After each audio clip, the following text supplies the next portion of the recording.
Hi, and welcome to Rule of Carnage. This is a series of conversations, videos, podcasts between myself. I am Glenn Ford, a games designer and developer, and this guy, Mike Hutchinson. He's also a games designer and developer. True. Um, we come on this channel and we chat about designing better miniatures games, but we also play games. And one of the games that I played, well, a few of the games actually that I played around sort of the Christmas period, popped some thoughts into my head about an oppositional sort of problem stretch points, I guess, in games design, and specifically that I would like to chat about with Mike today, which is the pull between giving players closure through a game and giving them freedom through a game. Now, I'm sort of, I think, of the opinion that people lie on a pole between wanting those two sorts of things. Um, I think I was saying to Mike earlier that it's like my feeling in life a lot of the time is that you don't ultimately get closure in real life very often, that you don't necessarily know whether you're sort of doing the right thing and following the right path. Certainly, if you don't have some sort of higher belief structure, it's quite difficult sometimes to believe that what you're doing is right with a capital R. And one of the things that's lovely, I often find, is that in the game, you go through a game and it says to you're right. This is right. You're on the right path. Right, you draw a magic circle, and within that magic circle, you get to say, "Yes, I finished. This was done, and it was good. The Yeah, outcome was positive, and no further activity can change that outcome. That is now good forever." yeah. And it's like I've been playing a game recently called Sable, which is a digital video game, and it's an exploration game. It's a sandbox game, um, but you'll be sort of going through this desert on this sort of speeder bike, and then you'll see like a little odd object, like a fallen over bit of wood, and you go and it's sort of lent up a rock, and you walk up the bit of wood, and then you happen to see another bit like a couple of rocks up, and and it's like, okay, I know I'm meant to be here because it's giving me these little signs. There's a bit of wood leading from one rock to another. That doesn't just happen in this game. I'm on the right path. And I was playing it actually thinking at one point, I was actually playing it thinking, this is a game that likes me and wants me to do well. This Yeah. game is my friend. It's like, to me, it's like the opposite of like the From Software games who don't who want you Where the to game hates you and wants to kill you at all moments. absolutely. And I was just sort of playing this Get game. out of my game, player. Yeah, and I was playing this game and I went around the corner. I wasn't quite sure if I was in the right place. And there was just this little thing that went, oh, yeah, that wouldn't be there if I hadn't gone the right way down this sort of little maze thing. And I followed it through, and it's like, yeah, this thing wants me to do well. And it's like that. It's like whether it's a fully open world game or whether it's like just a game that goes, well, here's the end of the level. Bink, there you go. You were right. It gives you closure. They give us goals. They give these structures that are often sort of missing from real life. And then one of the other games I was playing over the Christmas period is the very splendid Dorf-Romantic board game, winner of the Spiel des Jahres this year. And it made me think sort of about the opposite end of this thing, and the end of it that I don't find as attractive. Although in Dorf-Romantic is really, really good, and I'm very much enjoying the game. And in that, there are no win conditions, there are no lose conditions. And you see that reasonably often in like solo games, but even then, when it's a solo game and it's usually like get your score, then try and beat your score in your next game. Dwarf Romantic doesn't even say that. It just says play Mm. this game, get a score, feel how you feel about that. Go on with your life, write the score down. And there's this little track thing you're meant to go around and you unlock like little things and it has little goals. But it just doesn't care about how you do, or don't do. You cannot fail, you cannot lose. It doesn't actually ask you to care about whether you scored better or worse than last time you played. It doesn't give But you but a each ranking of each scores. playing of the game has a concluding moment. or do you just stop playing at some point? You run out of tiles. You run out of tiles, and then you count up your score, and that's the score you got, and it's a number. And it's even to the point where like it has this little track where you get a certain number of points and you fill in like points on this track, but it's like a casual video game in that respect, in that you can't not fill in all the points. If you keep playing, inevitably they'll all get filled in. So this is this is not going to be a revelation to you, but perhaps the context is like this is how most campaign progression systems work in war games. Like Mm. I don't play a game of like I'll go with Frostgrave because it's particularly acute in Frostgrave. Like who wins a game of Frostgrave is deeply unclear. Mm. What we both win is the opportunity to progress our gang, and we win the fact that some of our models are dead and therefore we get to roll on the injury table, or we get the opportunity to buy new ones, and we win treasure, and we like what we do is we enjoy the experience of moving through another cycle of this progression system.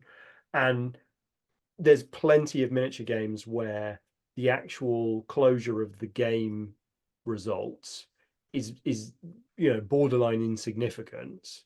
How well you did in terms of collecting your treasure will affect a little bit how well the sort of you know how tasty the cookies are you get afterwards. But it seems to me that that is a very similar sort of non-closing loop where you know at a meta level, there is no end state. There is no closure. There's no magic circle. You did the right thing. It's just we keep playing games until we stop playing games of Frostgrave and I have too many scrolls or whatever. And a lot of campaign systems will bake in like, oh, when you get to level 20, you have to retire or, blah, blah, blah.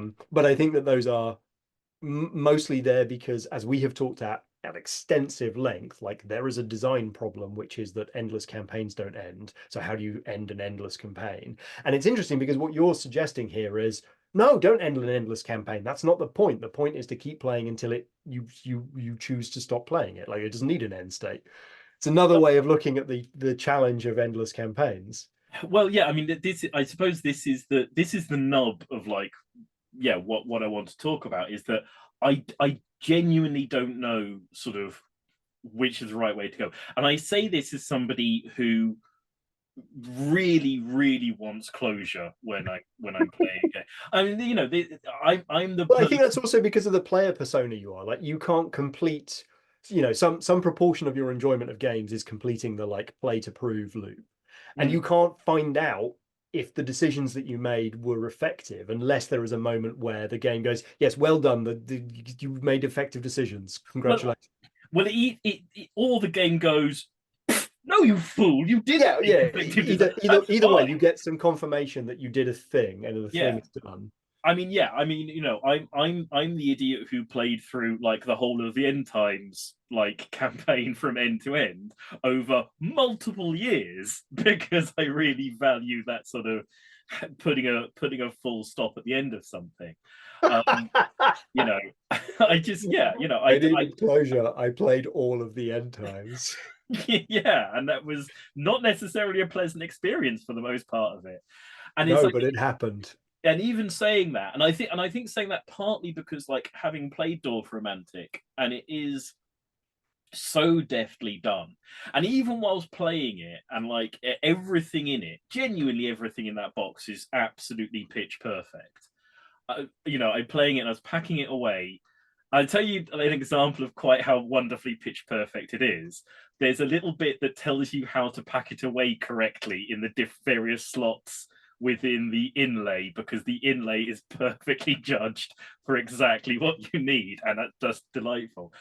Even as I'm packing that away, I'm thinking, okay, this has happened. This has won the SDJ. This is genuinely, I think, quite mold breaking. Somebody else is going to do this, and it is going to be absolute hot garbage. It's gonna be awful, and there's gonna Right. be a few of these are gonna be terrible because this is a very fine needle to thread. And yeah, I think I'm sort of on one end of that scale, but I've been sort of enjoying games that value Well, I think, yeah, I mean, freedom it might be over that closure. it might be that games of this nature which can please even a person such as you may be extraordinarily rare, Mm, but that there will be, you know, less successful versions of this game for which people on the other spectrum will be like, oh yeah, this is awesome, this is the kind of thing that I like, and that there hasn't been enough of, which is like games that aren't obsessed with, you know, making sure we finish and making sure we know who wins, and, you know, making sure we are forced to learn the game better and do better the next time, and, you know, mm. games that are focused more on, you know, the pleasure of being inside that magic circle rather than the pleasure of leaving it. Yeah, absolutely. And I think it's super interesting, like, Frostgrave as an example, because even Frostgrave has that little sort of optional thing where you can ascend up to godhood or whatever it is. And if you want, you can play trying to gain this thing, and when Mhm. somebody gains it, then you can end the campaign. Or you could just not, and you could just have them ascend to godhood and then have like a new apprentice rise up and keep going through with that. Um, and yeah, I think it's interesting, and I think sort of I've often, when designing campaigns, and casually and for friends and things, always wanted to put an end point on the campaign, primarily because people drift off from campaigns. Eventually, however good your campaign is, eventually people will drift off. And I want it to end before people have drifted away, when at least like 60% of the players are still regularly playing it. I want there to be an end point that's satisfying to everybody and finish it out and walk away. And I guess the question is like, is there a value to having it such that no, the end point is when everyone walks away? Because again, I've often seen really like not very good games have something like an end condition of keep playing until everybody doesn't want to play anymore, or you get bored, or whatever. And it's like, well, that's the worst ending condition ever, to say keep playing until you hate my game, until you've had thoroughly enough of it, you couldn't Well, stand to stick around any longer, and have that be your final thought about it when you tie a bow in and walk off. It's Well, I mean, we had an adjacent conversation recently about um like how this was in the Discord. It was about like how long should a game be, and are longer games or shorter games better? And you know, there's a sort of there is, I think, a general trend to consider like a shorter, punchier game to be a better game. And there were some really, you know, interesting counterpositions on that, which were just like, well, the right length of game is the game that fills up the amount of space that I wanted to play the game for. And like the perfect game would be entirely elastic to, if I had 30 minutes or 3.5 hours, it would be elastic to that space. And I would tell the game for how long I wish to have fun. And it would continue to pour fun at me for exactly the amount of time that I wanted it to. And so I suppose this maybe suggests that if you can find a loop that is it's enjoyable to luxuriate in the machine, and the machine doesn't get overly tedious, but the machine doesn't also force an end condition, then maybe we can have a 30-minute blast of the, you know, sitting in the hot tub, or we can sit in the hot tub for 3.5 hours if that's how long we want to. And so rather than saying sit in the hot tub until you're really uncomfortably warm and you just want to go and have a shower, it says, well, you know, pick how long you're going to hang out in this space. The game will support you for that long. And you know, I think a number of games try to do that with force sizes, where it's like, well, look, if you want a 3 hour game, play with big armies. And that does work to a degree. mm. To a degree. Like it changes some things, and you know, certainly it makes larger hobby demands, but it's also quite unpredictable in all the same ways. So I think that maybe that like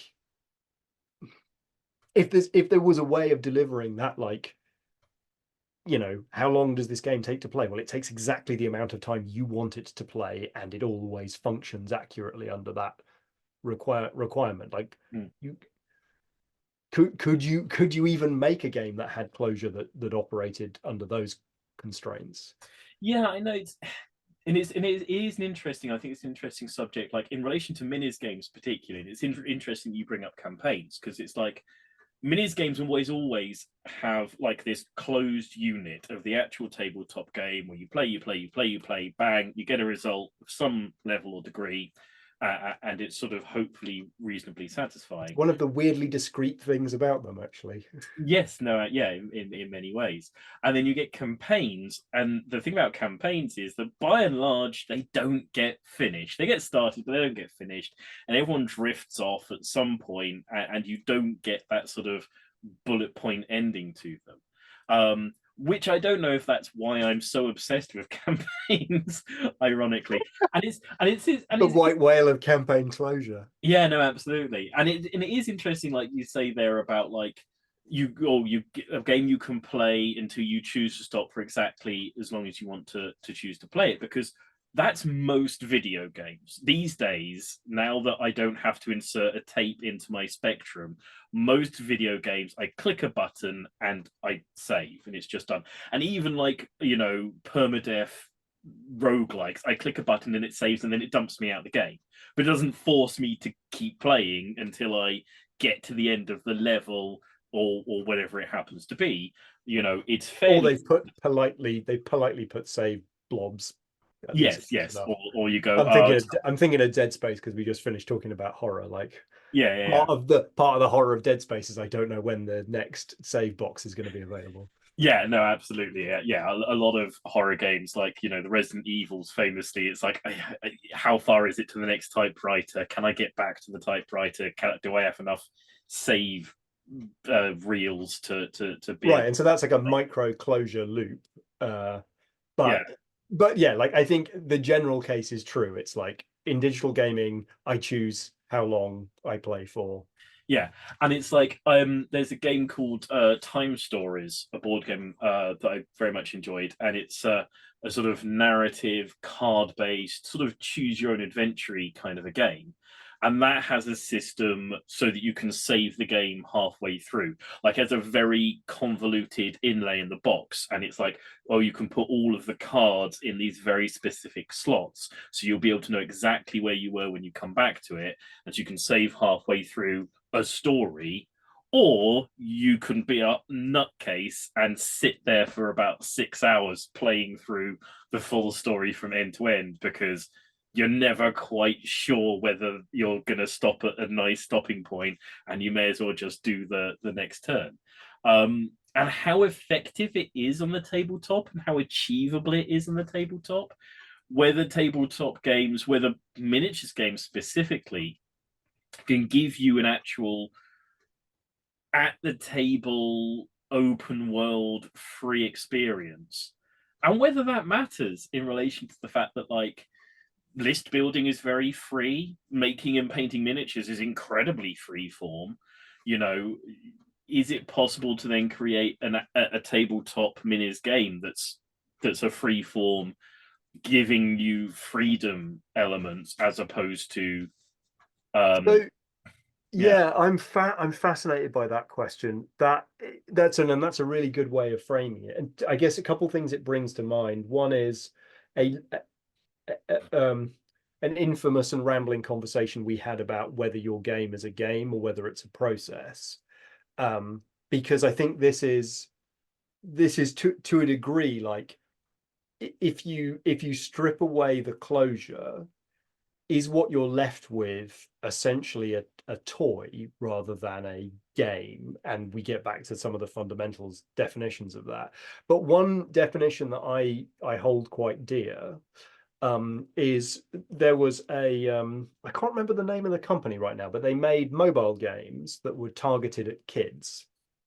And the CEO of that developer was extremely thoughtful about his audience, and what he said was, we don't make games, we make toys. Now they looked like games, they're like uh, someone's going to know what I'm talking about with this, but like you run a pet shop or you run like a pet barber and like pets turn up and you can refer them, whatever.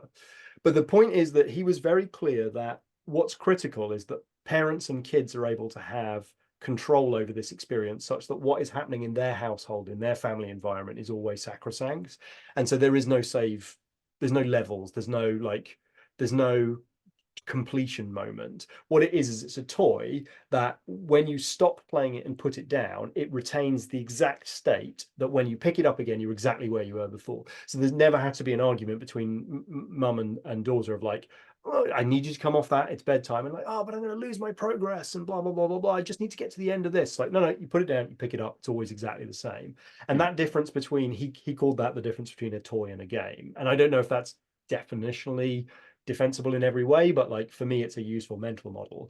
And so I guess like the thing that is entirely elastic to the amount of time we have to play with it is a toy, is a set of toys, and we just choose to keep playing with the toys until our time up for playing has ended. And so I guess like maybe just hooking back to that like typewriter thing, like maybe there has to be enough micro closure loops so that that can sustain itself over a good amount of time. So if we did want to pay for 3.5 hours, it would need to have enough closure loops in it that we're like, oh yeah, okay, we did a thing. Yeah, yeah, okay, we did a thing. We did a thing. Because I can imagine like an adventure game, like um if you took Relic Blade, which is like a 15 to 30 minute game, and you sort of placed it in an endless set of wilderness uh encounters, like you used maybe the wilderness encounter charts from D&D or something, and you had a big 6x4 table and you just moved around the table and sort of endlessly generated new local encounters, and your guys just kept moving around and blah blah blah. Like maybe with a healing system, like we could just keep playing that for as long as we wanted until we're like, do you know what, let's not generate another 15-minute long encounter. That's enough for me. Mm. No, I mean, absolutely. You could play almost any minis game endlessly by just saying everything that dies comes back on as reinforcements, and we'll just keep a tally of what each person's killed, and now we can play for an infinite period of time. And when we choose to end, we can still like find out who won. Yeah, I mean, there's a difference between you can play every miniature game infinitely and you can enjoy every miniature game That's infinitely. Yeah. exactly what was going to be the end of my sentence. Is, you know, whether the infinite rolling road of playing, it can be satisfying, how you make it satisfying, how you make it worth, because it's like occasionally you get people who like for charity or whatever do like a 24-hour long game of X, and Mm. they do it by just having things respawn and come on as reinforcements infinitely, and nobody at the end of those 24 hours is going like, well, that's one of the best games I've ever played. They're crying, begging for it to finish, please. um but yeah, the idea of having a minis game that has like a true level of freedom to it, that doesn't in some way doesn't care where you go and when you finish and how you finish, that is obviously like a full sandbox feels too much, but a sandbox like experience, is that a possibility? Is that something to want or care about? Is that just like seeking something that you know seeking it because it's hard? I mean, it's my opinion, having not thought about it for that amount of time, but it's my opinion that you need some moments of completion or completion analogs.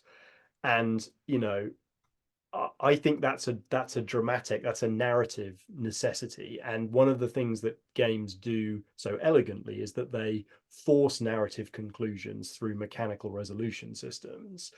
And when we play games of role-playing games, we have to more directly manufacture cliffhangers, and we have to find ways to pace to the end of the session with the time that we've got. Hmm. Um, and when we're playing tabletop games, like those moments, those cliffhangers, like they are manufactured by the system, and they tend to be more predictably at like, turn 4 or turn 5 or whatever.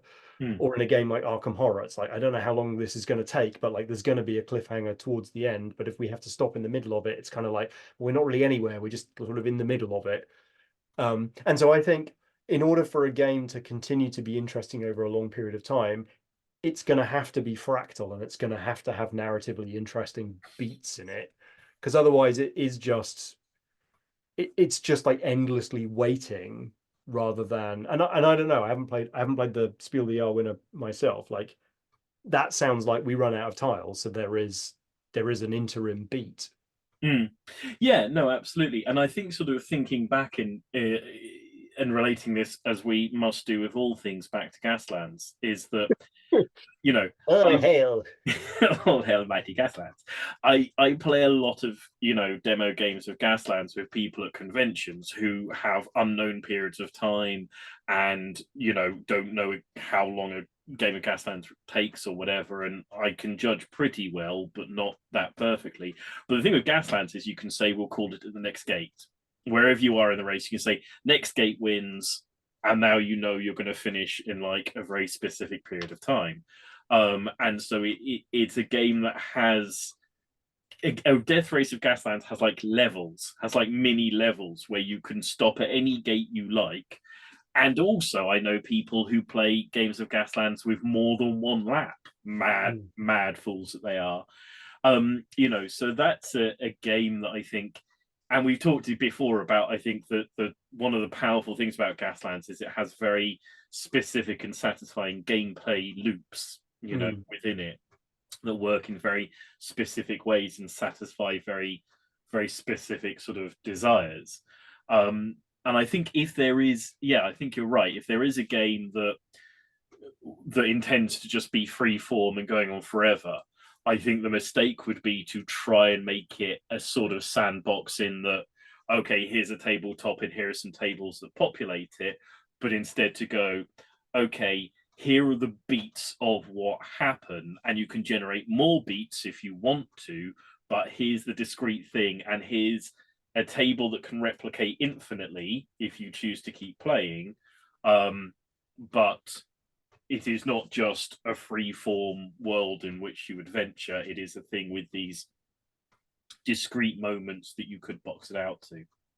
I Yeah, don't and I know. suppose like the last thing that's probably worth considering is like the victory imperative angle on this, which is like I can imagine saying like this is an endless dungeon crawl game where, hey Glenn, should we like call it a level 12 tonight? And be like, yeah, we've probably got time to get level 12, and we don't quite get there, so we call it level 10 and it's fine. Hmm. But like um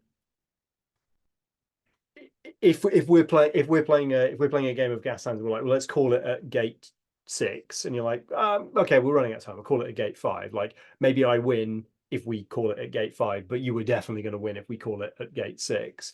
And Hmm. so the victory imperative sort of interacts with this insofar as, are we talking about a game that has closure from the point of view of there is a winner? And so the point here as well, it's a hot tub. There's no winner. It's just a thing which we just enjoy for enough time.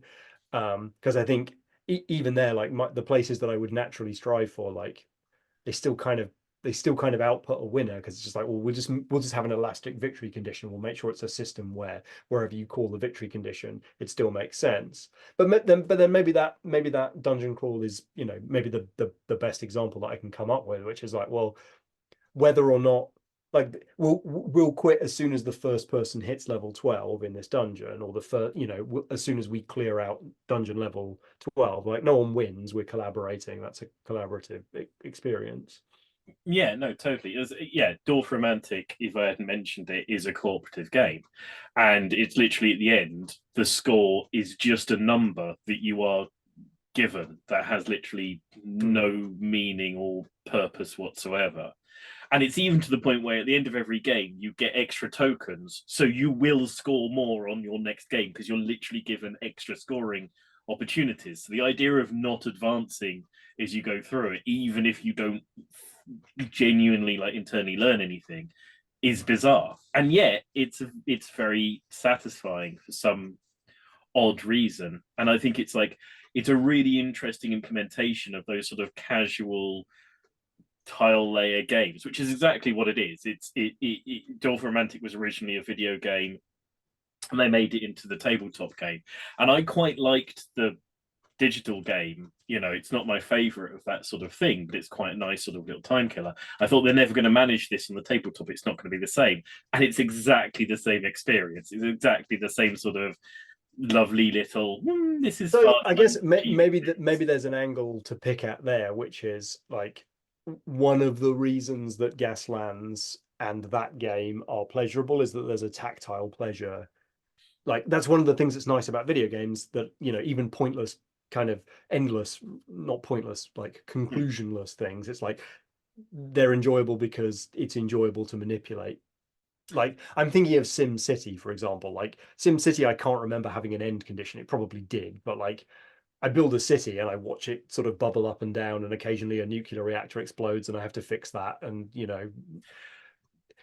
I mean, but at the same time, it's like we have a friend who, if I give you a game where every couple of turns you have to roll on a D9000 table, play that endlessly, just delightedly. right, but that I think is because he gets an aesthetic pleasure from handling that mechanic. And Yeah. so like a very tactile example of that is like there is a direct aesthetic pleasure in manipulating the Gaslands templates and getting them right or getting them wrong, and there's like a micro sort of closure of like, was that the right template, in the same way that like arranging physical kind of cardboard equipment can be an enjoyable tactile experience, just as it can be like fitting puzzles together, whether the puzzle is done digitally on an iPad or physically using little cardboard jigsaw pieces. Like a jigsaw can be a pleasant sort of process that you go through. So I guess maybe that's it, as well as like an element to this hot tub luxuriation game has to be that like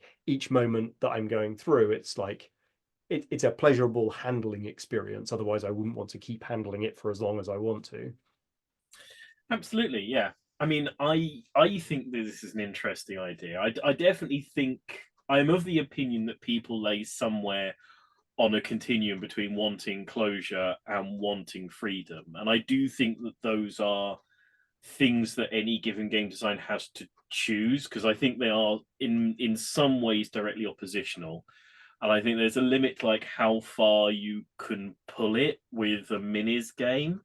But I'm interested in the idea of pushing the envelope and trying to push it further than it might appear to be like accepting of. Um, yeah, I'd love to hear other people's opinions on how far those two things can be pushed around in Minis game design.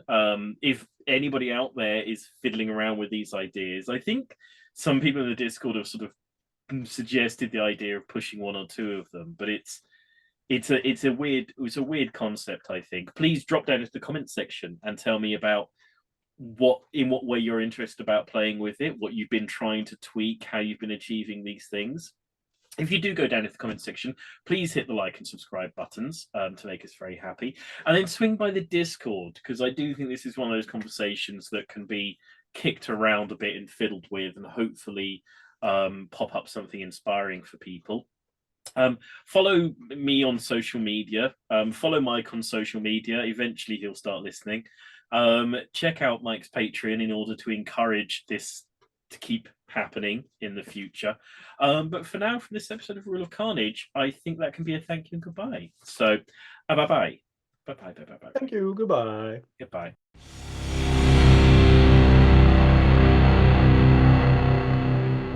That's good because it gives people closure.